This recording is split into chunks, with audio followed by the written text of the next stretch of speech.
যে হযরত আলী রাদিয়াল্লাহু তাআলা প্রায় সময় ওনার চাচা হযরত আব্বাসের কদমে চুমু খাইতেন।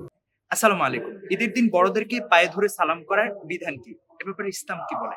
অবশ্য উনারা তো ভিন্ন কথা বলে থাকেন। মা বাবার পায়ে ধরে সালাম করা যাবে কিনা?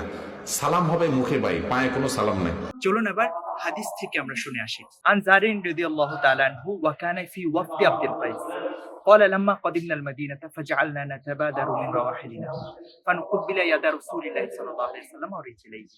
হযরত জার রাদিয়াল্লাহু তাআলা বলেন যে আমরা যখন একটা দলবল সহ নবী সাল্লাল্লাহু আলাইহি সাল্লামের কাছে দেখা করতে গেলাম, আমরা আমাদের সাওয়ারি থেকে খুব দ্রুত একদম প্রতিযোগিতা করে নামা আরম্ভ করলাম, যাতে আমরা রাসূল সাল্লাল্লাহু আলাইহি সাল্লামের হস্ত এবং পা মোবারকে চুম্বন করতে পারি। এছাড়া আরো অসংখ্য হাদিস আছে হস্ত এবং পা চুম্বন করার ব্যাপারে, যেখানে দেখা যায় সাহাবায়ে কেরাম রাসূল সাল্লাল্লাহু আলাইহি সাল্লামের হাত অথবা পা চুম্বন করেছেন। কুরআন সুন্নাহর আলোকে উম্মতে মুসলিমা গত ১৫০০ বছর ধরে এই কদমবুসির সংস্কৃতি লালন করে আসছে। তাই মুরব্বী, বাবা মা, স্ত্রী তার স্বামীকে এবং ছাত্র তার শিক্ষককে এভাবে বড়জনদেরকে পায়ে ধরে সালাম করা এটি সুন্নাহ বটে। এ ব্যাপারে আরো নিশ্চিত হওয়ার জন্য, অর্থাৎ পায়ে ধরে সালাম করা যে ইসলাম সম্মত বা শরীয়ত সম্মত, এটা নিশ্চিত হওয়ার জন্য আমরা একজন ইসলামিক স্কলারের সাথে কথা বলেছি। চলুন তিনি কি বলেন দেখা যাক। আমরা ঈদে এবং কুরবানির সময় দেখা যায় যে পায়ে ধরে সালাম করার ব্যাপারে নানা ধরনের কন্ট্রোভার্সি আমাদের সমাজে দেখা যায়। বিশেষ করে অনেক ভালো ভালো স্কলাররা, নাম করে স্কলাররাও দেখা যায় যে এটার বিরোধিতা করছে।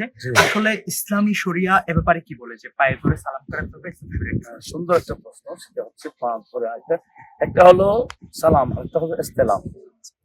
যেমন আমরা কাবা শরীফে গেলে হজরত আসওয়াদকে চুমু খাওয়ার একটা বিষয় আছে। এটা হলো ঠোঁট লাগিয়ে চুমু খাওয়া, আর একটা হচ্ছে কিছুকে স্পর্শ করে এটাকে চুমু খাওয়া, এটার নাম ইস্তেলাম। আমরা কদমের মধ্যে চুমু দিই না, ঠোঁট লাগাই না। আমরা হাতের মাধ্যমে কদম থেকে ছুঁই, এরপরে হাতের মধ্যে চুমু খাই, এটার নাম ইস্তেলাম। এটা শরীয়তের মধ্যে এটা একটা তাকবিল, একটা ইস্তেলাম।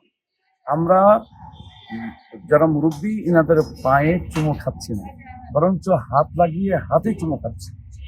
তবে আমাদের শরীয়ত ইসলামের মধ্যে মুরব্বী যারা হন, উস্তাদ আছেন, মা বাবা আছেন, চাচা আছেন, এনাদেরকে শুধু পা ধরে সালাম না, আমাদের শরীয়ত ইসলামের মধ্যে পায়ের চুমু খাওয়ার বৈধতা আছে। ঠোঁট লাগিয়ে চুমু খাওয়া যেমন নাকি পায়ের চুমু খাইতে গেলে আরো বেশি যুক্ত হবে, যতটুকু যুক্ত হবে পা ধরার মধ্যে, তার চেয়ে বেশি যুক্ত হবে চুমু খাওয়ার মধ্যে। আমাদের শরীয়ত ইসলামের মধ্যে চুমু খাওয়ার বিষয়টাও বৈধতা রেখেছেন। এই জন্য ইমাম বুখারীর একটা কিতাব আছে আল আদব আল মুফরাদ, সেই কিতাবের মধ্যে একটা বাব চ্যাপ্টার করেছে, বাব ও তাকবীর ইয়াদে বাড়ছে, হাতে এবং পায়ে চুমু খাওয়ার অধ্যায়। সেখানে আছে হাদিস যে হযরত আলী রাদিয়াল্লাহু তাআলা প্রায় সময় ওনার চাচা হযরত আব্বাসের কদমে চুমু খাইতেন। শুধু পা ধরে সালাম না, পায়ে চুমু খেতেন হযরত আলী। এমনকি আবু দাউদ শরীফের হাদিস, যেটা মাসকাত আছে, কিতাব তাহারাতে আছে, যে সাহাবারা বলতেছেন যে কুন্না নাতাবাদিলু, আমরা দূর থেকে আসলে কোথাও রাসূল পাকের কাছে, হ্যাঁ, তো আমরা প্রতিযোগিতা করতাম। কি জন্য প্রতিযোগিতা? তাকবীর ইয়াদে রাসূলুল্লাহ ওয়া রিজলাইহি, রাসূলের হাতে এবং পায়ে চুমু খাওয়ার ক্ষেত্রে আমরা খুব বেশি প্রতিযোগিতা করতাম।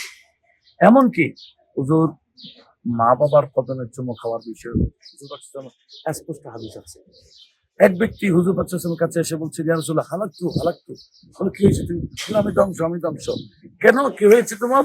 হুজুর আমি একটা মান্নত করেছি, একটা কাজ হলো আমার, এই মান্নতটা আমি পড়ে ফেলবো মনে করেছিলাম, কাজটা হবে না, আমি এইরকম একটা মান্নত করেছি, কাজটা হবে না মনে করে, এখন দেখি কাজটা হয়ে গেছে। বলে কি হয়ে মান্নত কি করেছো? হুজুর আমি কাজটা হয়ে গেলে বলেছিলাম জান্নাতের উপরে চোখের নিচের চোখের চুমু খাবো, এটা আমার মান্নত। এখন আমি কাজটা তো হয়ে গেছে, জান্নাতের উপরে চোখের নিচের চোখের পাবো কই? তো নবীজি মুসকে হাসি দিয়ে বলছেন, আলাকা বোয়ান, তোমার কি মা বাবা আছে? ওই ব্যক্তি বলছেন, হ্যাঁ ইয়া রাসূলুল্লাহ আছে। তুমি যাও, তোমার বাবার কপালে চুমু খাইবা, এটা জান্নাতের উপরে চৌকট। মায়ের কদমে চুমু খাইবা, এটা তোমার জান্নাতের নিচের চৌকট।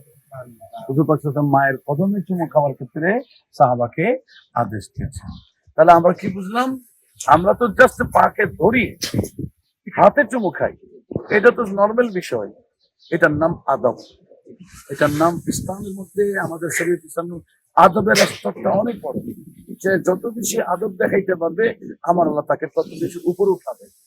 আমাদের এই দেশে কিছু বন্ধুরাই আদব তালিমে সম্মানকে শিরিক বলে, শিরিক বলে বিধান করে। অথচ শুধু যুগের নাম শিরিক না।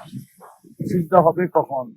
যদি ওয়াদাউল জাবহা আলাল আরদে, জমিনের মধ্যে কপাল রাখার নাম কি? সিজদা। আমি ঝুঁকতেছি, আমার নিয়ে রুকু আছে, আমার নিয়ে তো রুকু না, এটা আমার জন্য খাস। আমার নিয়ে তো সিজদা না, সিজদাটা আমার জন্য খাস।